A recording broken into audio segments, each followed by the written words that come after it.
It is the most versatile aircraft in the Navy and Marine Corps arsenal. Combining the speed and agility of a fighter with the power of a light bomber, the FA-18 is a lethal weapon, a marvel of modern aircraft design. It's every pilot's dream to fly one, but to reach these elite ranks, trainees must pass a series of rigorous tests. From the training field to the carrier deck, the FA-18 has seized center stage as the world's elite strike fighter, the backbone of carrier-based aviation.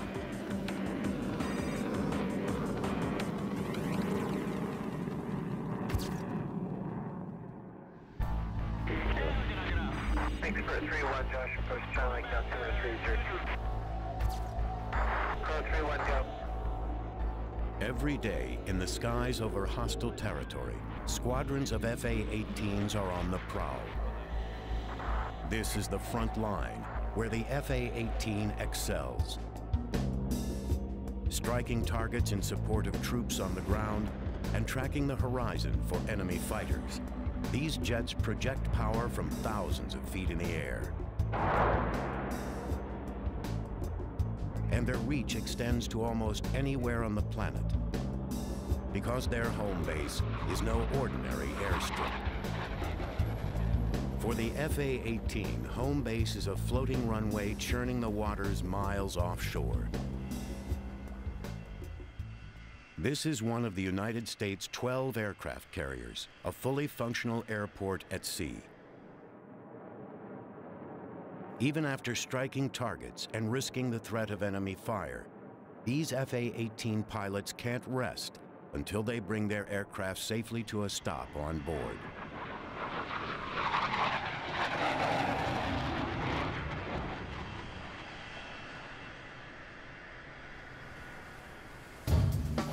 A carrier air wing is made up of more than just fighter jets. Each of the 80-plus planes on board carries out a specific task.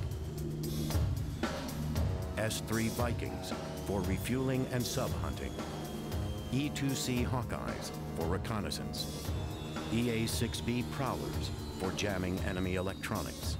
And HH-60 Seahawk helicopters for shuttling people and materials. All these aircraft and the carrier itself are focused on one objective: forward force projection. And the one plane best suited for that role is the FA-18. The FA-18 Hornet is a $38 million high-tech machine.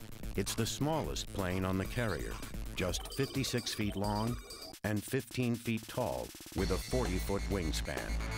Its streamlined design is characterized by a long, narrow fuselage and side-by-side powerful twin engines.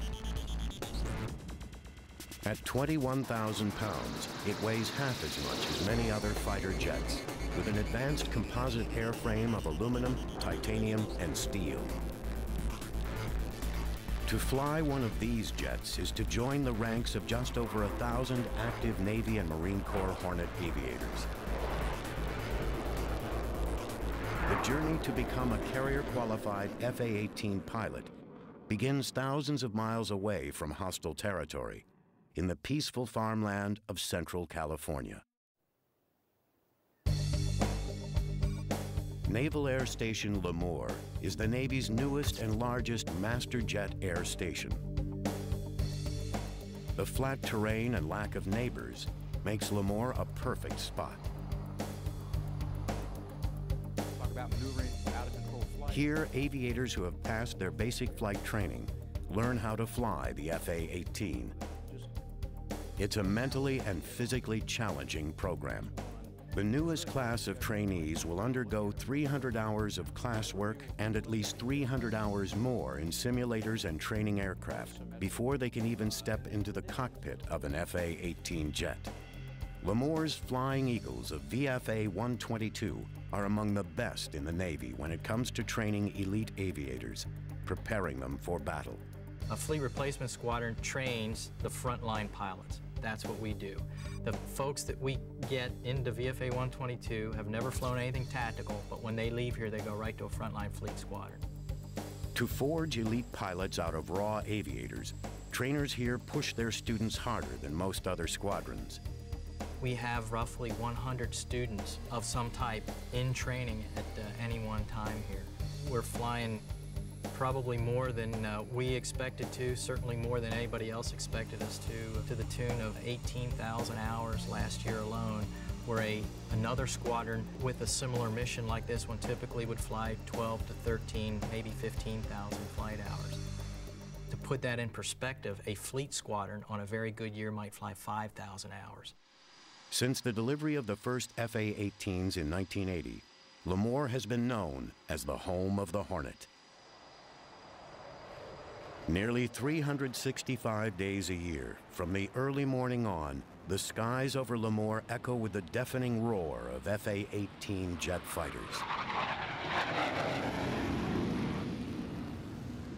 The FA-18 that these trainees hope to fly is a much more sophisticated machine than earlier Navy jets.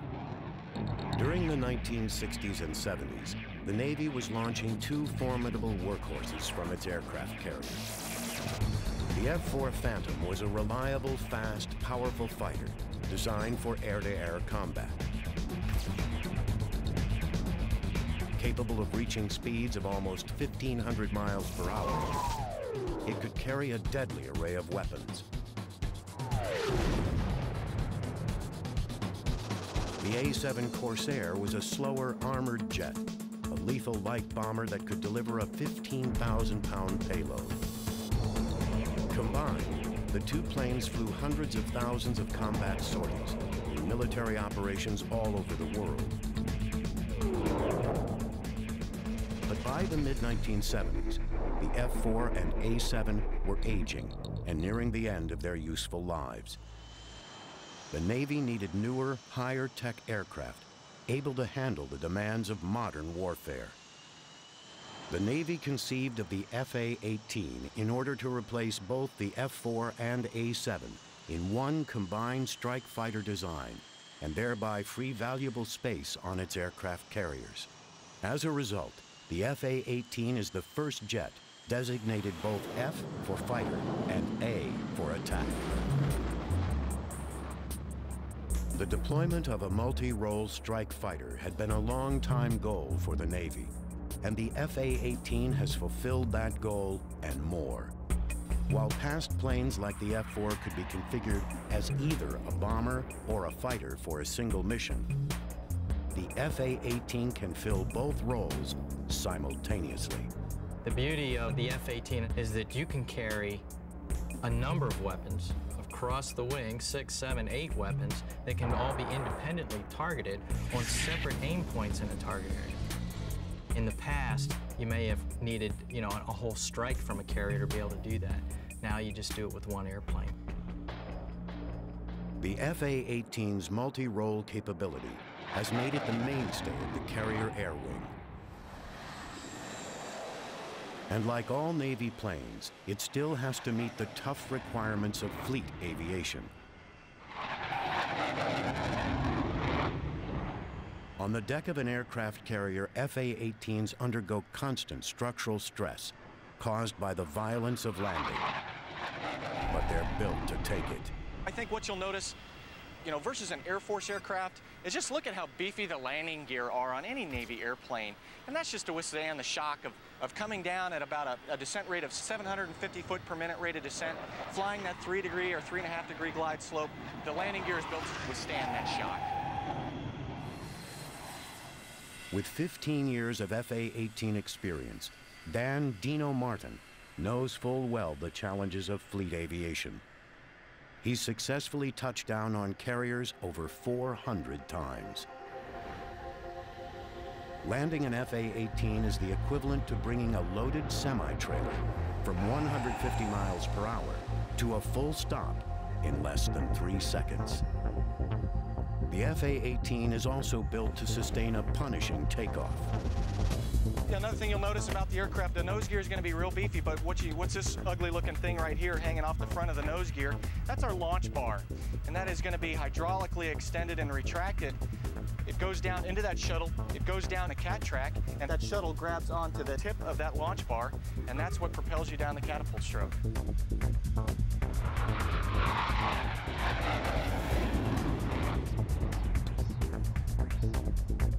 Powerful engines, General Electric's F-404s, are each capable of generating 18,000 pounds of thrust, an astounding 1/4 of the thrust of the rocket that sent the Mercury spacecraft into orbit. The FA-18's twin engines have built-in redundancy, so that if one engine goes down, the other can power the plane.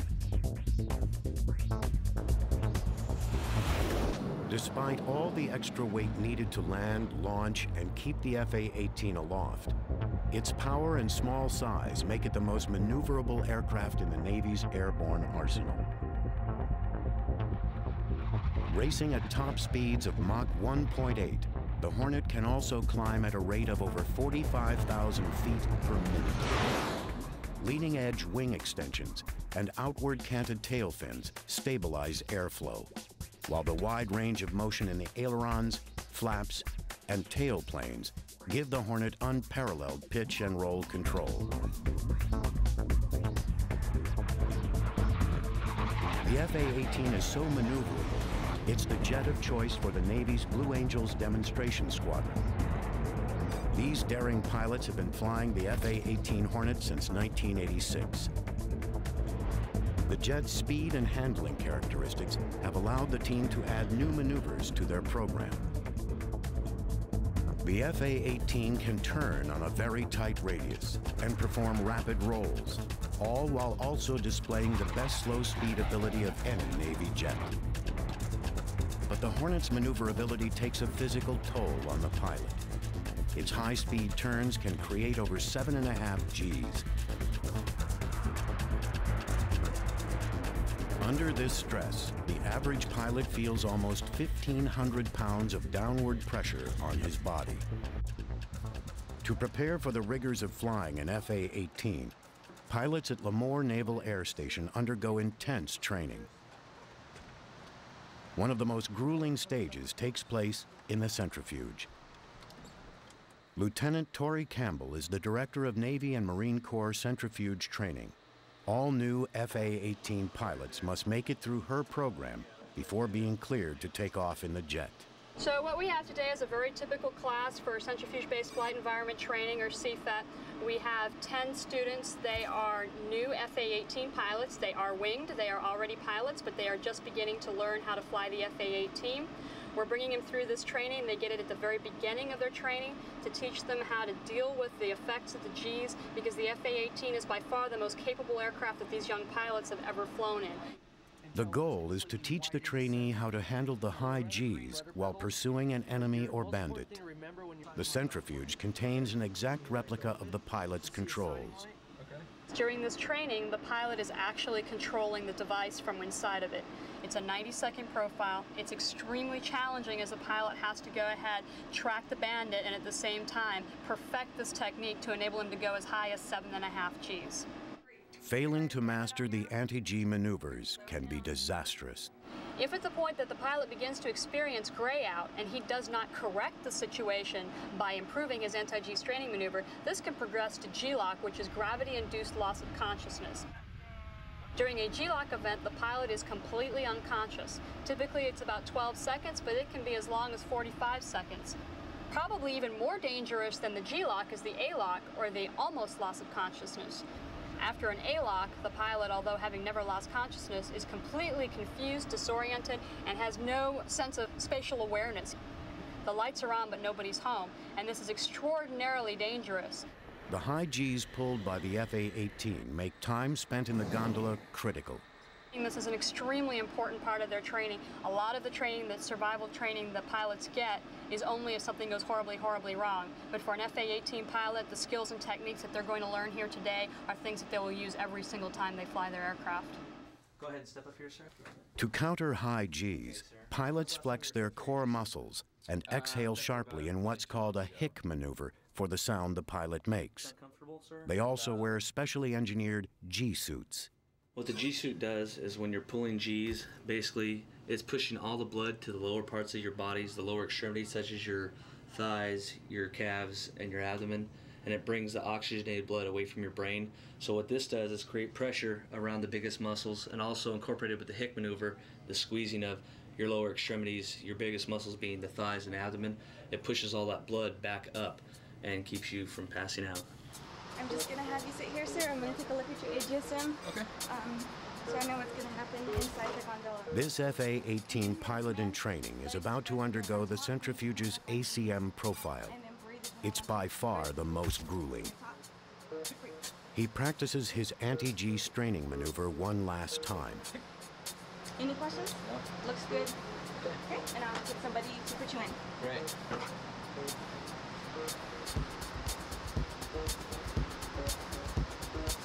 Go ahead and follow me, please.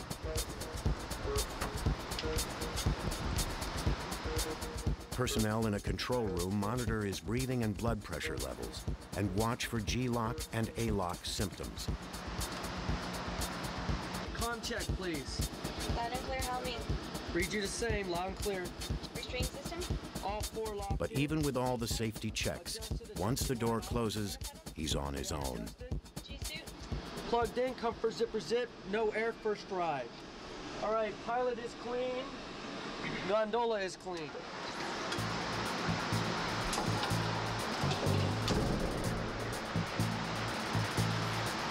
Sir, are you ready to go to idle? Yes. It's going to be about 15 seconds till you feel it start moving. Breath? The initial stages of the profile hover between 5 and 6 Gs, with breaks of minimum G tolerance in between. Then the pilot is taken to the FA-18's maximum G-force level. Rest up as much as possible. This next peak is 7.5. I want you to pull the stick back and get on top of the G's as quick as possible. Bites on, get a good prep, 7.5. Keep it in, bury that stick, back, 3, 2. Get him in the middle, sir. Hold it off, sir. Lock it off. Seal it off, sir. Breathe. Coming down this time, follow him down. Today, the pilot maintains consciousness, but even the toughest aviators will feel the effects for as long as 12 hours, and this trainee will have to endure at least 2 more profiles before he's certified. You can really feel like all the pressure going like out of your head and chest down into your legs, and you start straining, you know, you can see the lights start to come back on a little bit, but to keep working that hard to see is really tough. In an F-18 Hornet, it's really important to be able to understand how this training works, using the G-suit and the centrifuge, and understand how your body reacts to Gs, because you could be fighting somebody one-on-one in a real dynamic environment where you're pulling a lot of Gs and trying to look out over your shoulders and maintain a good look at so you see the bandit. Or if you're coming off a target and you have to snatch on a bunch of Gs real quick, then you need to know how to prepare your body so you don't black yourself out or go unconscious and put yourself in some real danger. To maintain control during the most difficult maneuvers, the FA-18 contains a computer-assisted fly-by-wire system. Some pilots say it makes operating a plane more like a video game than traditional flying, but its impact on safety and handling is very real.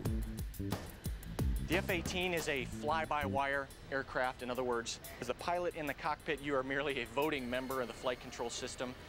2 flight control computers analyze inputs, digital inputs from the cockpit, from stick and rudder inputs, and then transfer that information to hydraulic actuators back here in the flight control surfaces to give you what you want.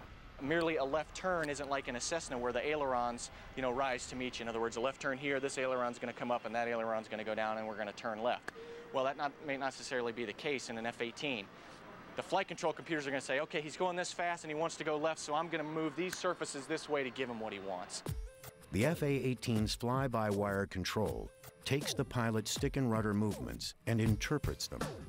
Separate computing systems evaluate the input and instantaneously decide what surfaces to move. If more than 2 of the computers fail, the pilot can manually take back some critical controls.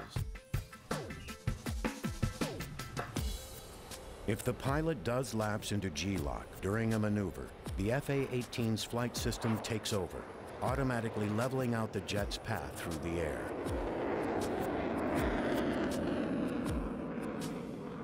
This highly advanced flight system is just one of the striking contrasts between the FA-18 and other carrier-based fighters past and present.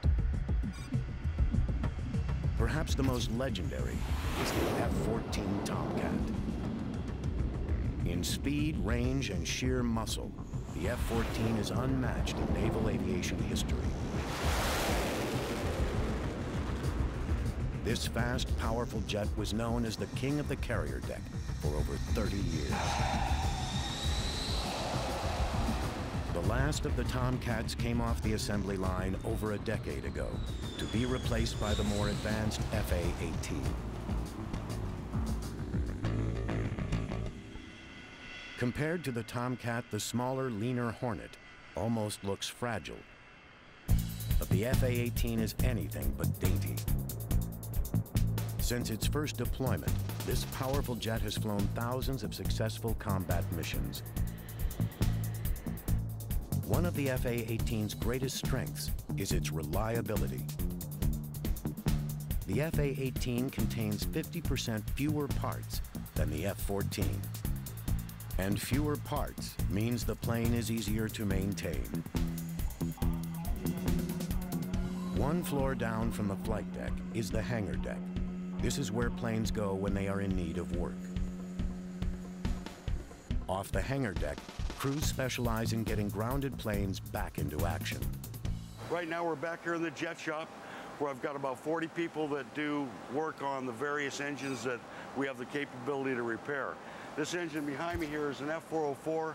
It's the engine that's out of the FA-18 Hornet.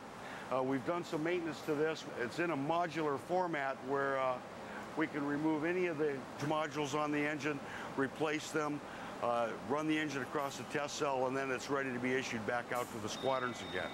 So these gents are making that ready to go. The FA-18 has proven even more dependable than the Navy hoped, especially when compared to the F-14 Tomcat. The Tomcats, as you well know, are aging, and they're aging rather fastly, so they require more maintenance man-hours per flight hour than, say, the Hornet. The Hornet, on the other hand, is still relatively young, comparatively speaking, and there aren't as many maintenance man-hours required. Tomcat maintenance squads must work almost 4 times as many hours to maintain their aging aircraft. When not undergoing repairs or routine maintenance checks, carrier-based FA-18s are either in the air or parked, wing to wing, on the flight deck.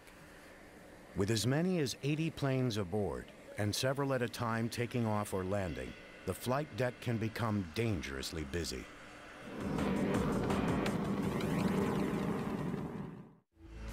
FA-18 pilots rely on experienced flight deck operators to move their planes from one spot to the next. With the amount of activity on the flight deck, pilots and personnel have to be under constant alert.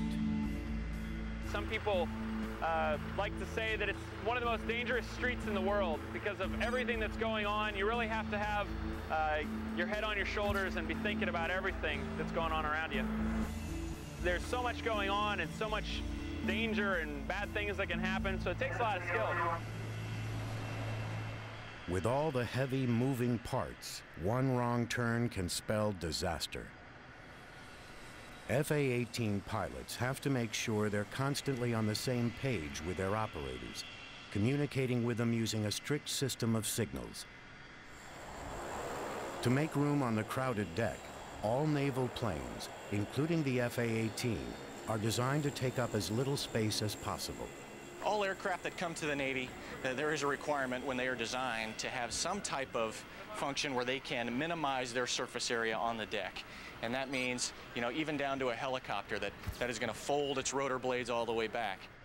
The Tomcat's wings will sweep all the way back rather than coming out for the takeoff position that they need. On the S3 wings that fold over the top and now crisscross over the top of the aircraft because that is a very large wing aircraft. But on the F-18, we're going to fold these wings upright, and now there's an extra 4 to 5 feet of space you know, 10 feet total now with the other wing, where that is space not utilized on the flight deck anymore. In other words, able to be used for the guys moving taxiing aircraft around. With $38 million worth of machine under their control, the operators gently ease the FA-18s into their spots. Once in place, another crew chocks the wheels and chains down the plane. They're all following a well-ordered parking plan, a plan monitored just off the flight deck. Once an FA-18 touches down, it becomes the responsibility of the handler. Heads up around the island, pulling out a prop. Heads up around 643. The handler keeps track of the plane's position and uses a complicated set of push pins and buttons to update each plane's status. The aircraft templates are exactly to scale, even down to the area a helicopter's props take up when spinning. Precision like this is essential, as the slightest miscalculation in timing or aircraft size could cause a deadly mishap. One of the most important jobs is to monitor when a jet is low on fuel. Before an FA-18 can be cleared for launch by the handler, its tanks have to be filled. Fueling and defueling the jets is a specialized task handled by a meticulously trained crew. And they're kept busy with the FA-18s, which consume massive amounts of fuel, also known as JP5. One criticism of the FA-18 is that it has a relatively small onboard fuel capacity of 1,600 gallons. To increase its range, it can carry 3 external tanks. You've got 3 drop tanks, which holds about 330 gallons worth of fuel, or 2,200 pounds. So just by adding those 3 tanks, we increase our fuel load by 6,600 pounds. We add the drag, but the amount of gas that we get outweighs the drag of pushing those through the air. Including its internal tanks, the FA-18 carries roughly 2,500 gallons of JP5.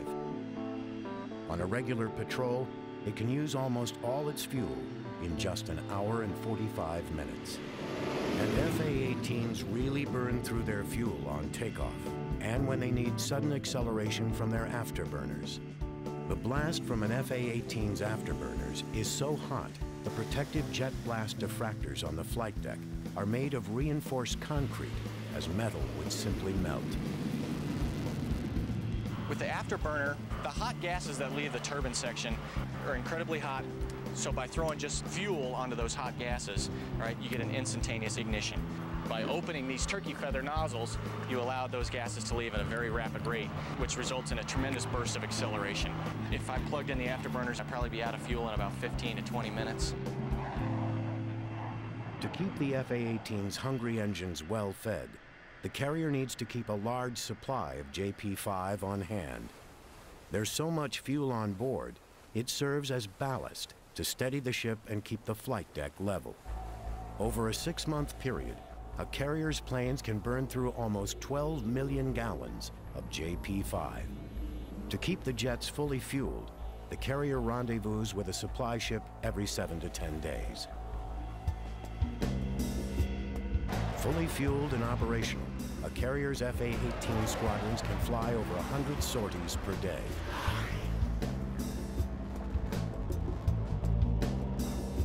On mission, or as pilots say, in country, the first order of business for FA-18s is to defend against air-to-air targets. This is what's known as dogfighting, and it's an arena in which the FA-18 has proven highly successful. Close combat is a modern duel to the death, and dogfight training is among the most intense phases of learning how to fly the FA-18. What I'm going to try to do is to stay on your tail as best I can today. At NAS Lemoore, trainees have to take on their instructors to earn their FA-18 certification. We will get ourselves to the appropriate... Lieutenant Commander Mike Bossard is in charge of the fighter weapons phase of FA-18 training. Today, he is training a former Tomcat pilot how to effectively maneuver the FA-18 in every dogfight scenario.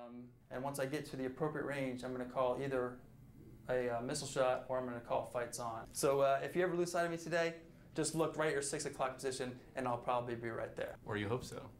What do you say we go out there and have some fun? Sounds good.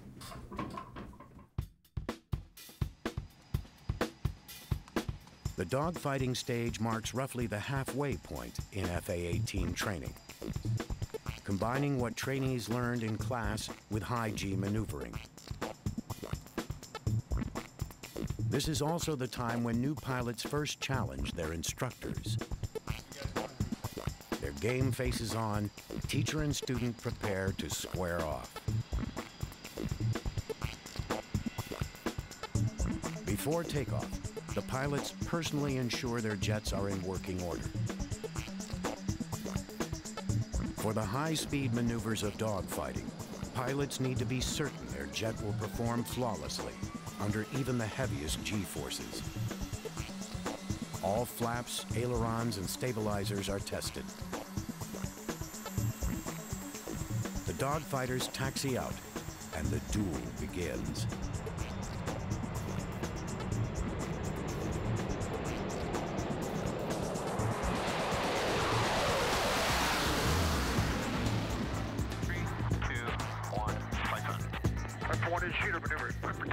When they're on the offensive, pilots need to stay on the tail of their adversary and lock on target.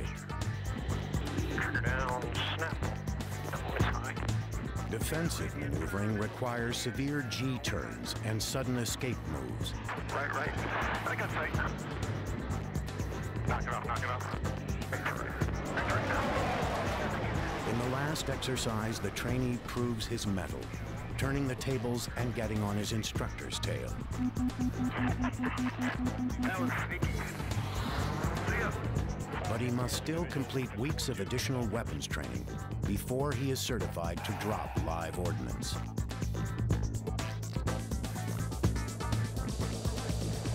Among the FA-18's most lethal air-to-air weapons is the Raytheon AMRAAM, or Advanced Medium-Range Air-to-Air Missile.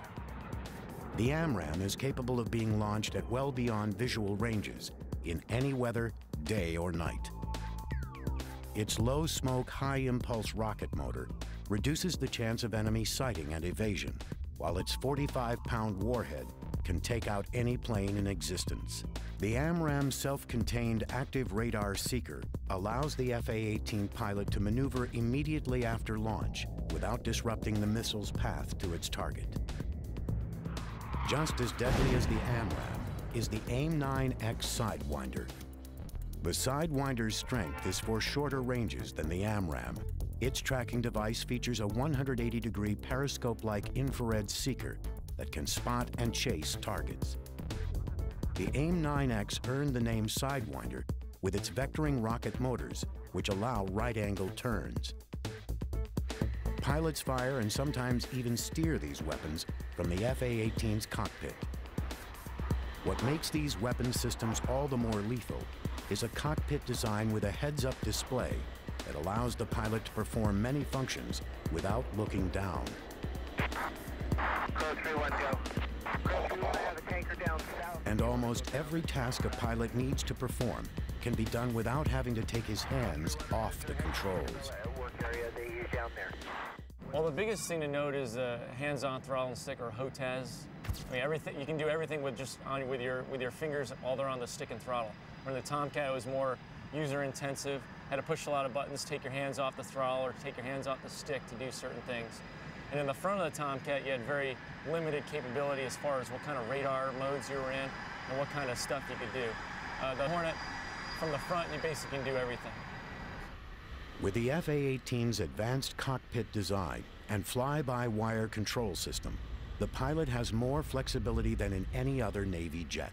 What this aircraft becomes when you go airborne, or even prior to going airborne, it becomes more or less an extenuation of your actual body. I mean, you become a part of this jet, you become one with the jet. What these displays allow you to do is find a mechanism or a conduit through which you can best glean all that information off, and you can incorporate that into your decision-making process while you're airborne.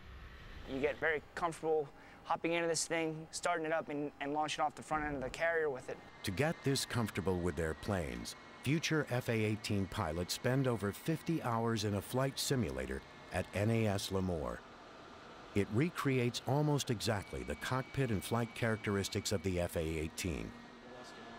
This state-of-the-art equipment enables air crews to virtually fly every scenario. We'll initially start our training here with just basic flight procedures, and as the training progresses, we'll learn different weapon systems, how to fight the airplane air-to-air, and how to use it air-to-ground. And eventually, we'll end up flying at the boat with this. The final test that future Hornet pilots face in the simulator prepares them for one of the most difficult tasks in naval aviation: landing on the deck of an aircraft carrier. The minute you take off until you get on the carrier, that's all you're thinking about is that landing. You can't replicate that. The simulator does the best you can, but there isn't the feeling of fear, the feeling of death, or the excitement, or the adrenaline. It doesn't come through your system in the simulator. But what this will do is give you muscle memory. When the adrenaline does start pumping through your body and the excitement, you start thinking about what you did in the simulator. After simulated carrier landings, pilots get even closer to the real thing. This is Lemoore's landing signal area, complete with arresting cables, distance markers, and even the identical landing lights pilots use as a guide to touch down on the carrier successfully. Here at NAS Lemoore on runway 32 left at the just outside the LSO shack. Behind me you can see the optical landing system, the Fresnel lens, which provides the pilot a optical reference for how high or low he is below glide slope, and that's real important because the plane has to land at the proper spot on the carrier. The LSO, landing signal officer, he stands at the back of the boat, and he's in verbal communication with the pilots via the radio. But he also uses this, the pickle. This controls the lens. Pushing this button illuminates the red wave-off lights. So that would indicate that the landing area is fouled, like there's another aircraft in there, or personnel. And also the cut lights here, you can give them by using the cut lights, it's another non-verbal way that the LSO can communicate to the pilot that he wants them to give a little bit of power to come up on glide slope a little bit.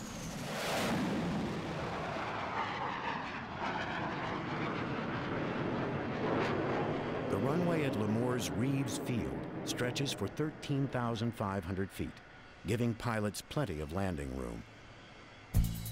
On a Nimitz-class carrier, the landing strip is just 500 feet long. To bring an FA-18 to a complete stop, the pilot has to grab or trap one of 4 arresting cables. That means dropping the plane into a 40-foot box, ideally just 2 feet in front of the wire. Without some sort of arresting device, the jet would skid right off. Dropping 800 feet in just 15 seconds, the pilots have to keep the plane's nose up and maintain the correct attitude or angle of descent. Flying in at a minimum of 150 knots to avoid engine stall, FA-18 pilots aren't so much landing the plane as aiming it at the wire. As soon as he touches down, the pilot revs his engine in case he slips the wire. If he misses, he takes off, circling around to try again. During the day, the pilot can at least see the deck. At night, the carrier turns off all but a few lights to avoid becoming an easy target for enemies.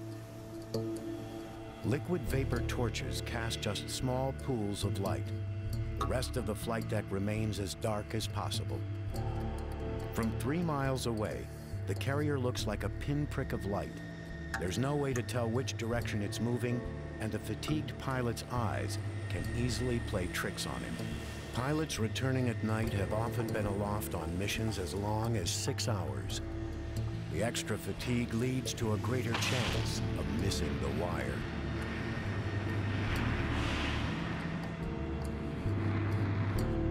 You're fatigued. You've had a lot of excitement, adrenaline high, adrenaline low, probably hungry, tired, all that. At night, you don't really look at the carrier except for maybe the last 10 seconds of the approach or something like that. It's just an instrument approach. You have a set of needles, one for lineup, one for glide slope, and you're just keeping those things centered up. Like magic, there's the boat, and you just fly a touchdown. So it's all instrument work, pretty much. And if you keep that thing centered and you keep the attitude on the jet, then you'll grab a 3-wire every time. Day and night, FA-18s and other planes are watched closely in the Air Traffic Control Center, a miniature version of what exists at any major airport. At the very top of the tower, the air boss directs the landings and takeoffs. From his perch, the air boss oversees pilot landings on the aft of the flight deck, as well as launches on the middle 2 catapults. His assistant, the mini boss, oversees the front, where the 2 most active catapults are. All information about the carrier's FA-18s from launch to landing goes through the air boss. It's his job to deal with information, occasionally jotting notes on the wall and windows to keep it straight. He then relays the critical information to wherever it needs to go. The air and mini boss are both aviators. This way they know every procedure intimately and immediately understand a pilot's status. Even the captain of the carrier is an aviator, highlighting the role of the aircraft carrier as a floating airbase. The FA-18's central role on the carrier is clear from the top of the tower to deep into its belly. This is one of the ship's 40-plus weapons magazines, where crews prepare the FA-18's various weapons loads. What we're doing today is configuring 2 Mark 83 low-drag bombs, utilizing a parachute-type fin assembly. What they're going to be doing now is they're going to hoist the bombs up on the bomb table.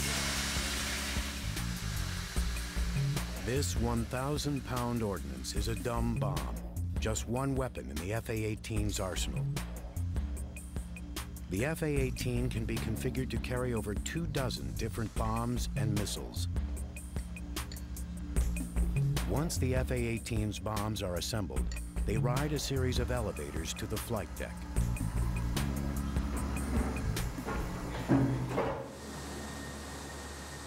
Here, the ordnance comes under the control of weapons inspectors.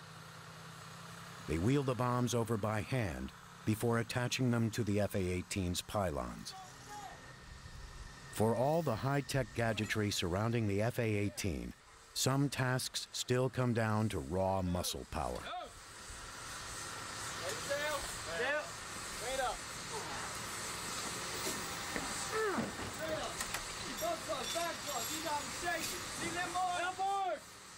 Although the bomb is not yet armed, it does contain almost 1,000 pounds of explosives. In past carrier disasters, fires have ignited the aviation fuel, which then set off the bombs. Today's bombs have extra insulation so that they can withstand short periods of extreme heat or fire. The last step is to add the fuse.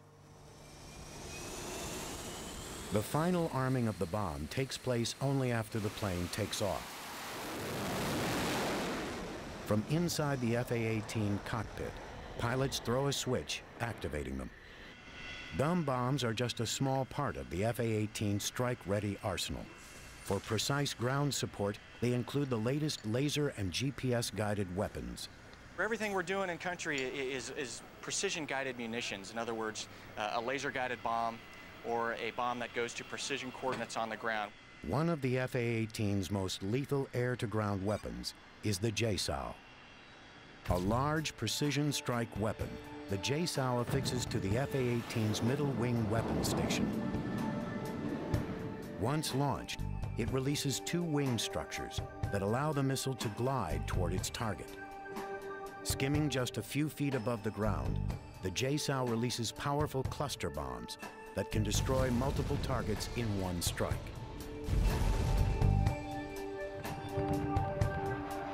Equally lethal, but with different capabilities, is the HARM, or High-Speed Anti-Radiation Missile.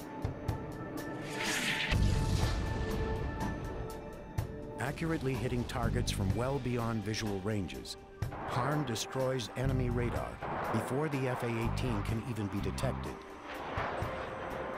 The FA-18 can also be equipped with Maverick, SLAM, and Shrike missiles. as well as a host of guided and unguided bombs.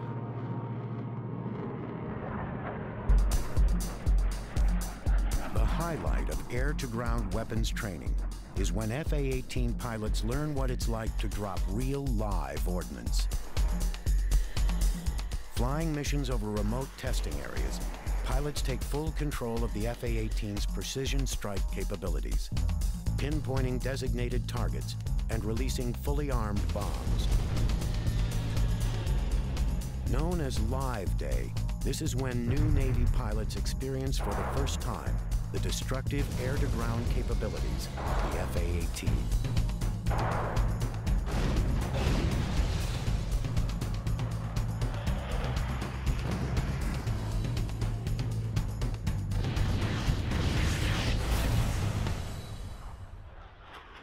What makes the FA-18's weapons so lethal is the latest in targeting technology.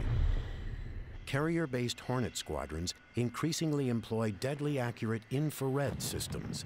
This is a forward-looking infrared pod that the Navy F-18 carries, and what we do with that thing is now we are able to look via that sensor onto the ground to a specific target point, find a building, maybe even an urban environment. Now I can turn on some laser energy withheld in that pod, laser designate that target, and now my laser-guided bomb goes to that laser energy, and now I get a probability of impact within about 13 feet. FA-18s also track targets using highly advanced radar technology, housed in the nose of the plane. These unique systems allow the pilot to switch between air-to-air and air-to-ground modes with the push of a button. Integrated into an electronic network, the FA-18 takes on a central role in frontline operations. Through satellite data link, the radar, map, and weapons displays of the FA-18 cockpit can be seen by fellow aircrew, as well as commanding officers in the carrier strike group. The frontline FA-18 becomes the eyes and ears of an integrated battlefield.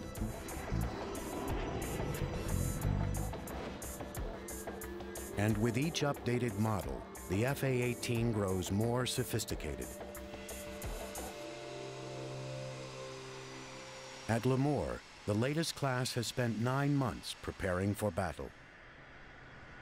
As they set out for the fleet, the most recent graduates take control of the next generation of FA-18, the Super Hornet.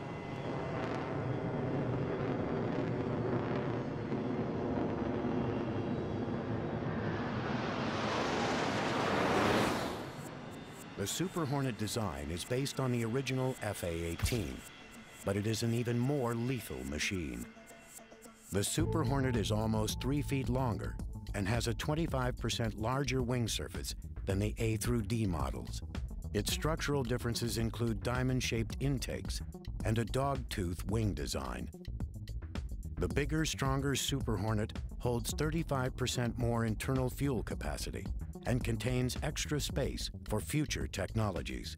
On its longer wings, the Super Hornet can support 2 additional weapon stations or fuel tanks. Well, of course, the F-18 has smart technology built into almost all of the weapon systems. Almost all of the hardpoint pylons and launchers are smart technology, so they're capable of carrying the most sophisticated weapons. The airplane actually covers a lot of the functions, allowing the pilot to really concentrate on the mission at hand. It's a great aircraft. The lethality is awesome. Bigger, more capable, and with room to grow, the Super Hornet promises to take on an even greater role than the earlier model FA-18s. Really what we get out of the Super Hornet is the capability to draw from more advanced technologies, and then also the stuff that was designed for the Super Hornet backfitted. And again, it's that complementary thing where the A through C and the E and F Super Hornet just complement each other and make our carrier decks a lot more lethal than they had been in the past. The Super Hornet is being modified to fill almost every role on the carrier, from electronic jamming to refueling. The carrier air wing of the future will be made up of a lethal and effective team of FA-18s. The majority of the missions on the aircraft carrier are going to be accomplished by a Hornet. How important is that to the military? It allows us a quickly deployable force to be able to handle virtually any scenario. But its heart will always be that of a fighter. And as one of the most lethal weapons aloft, the FA-18 will be defending the skies for decades into the future.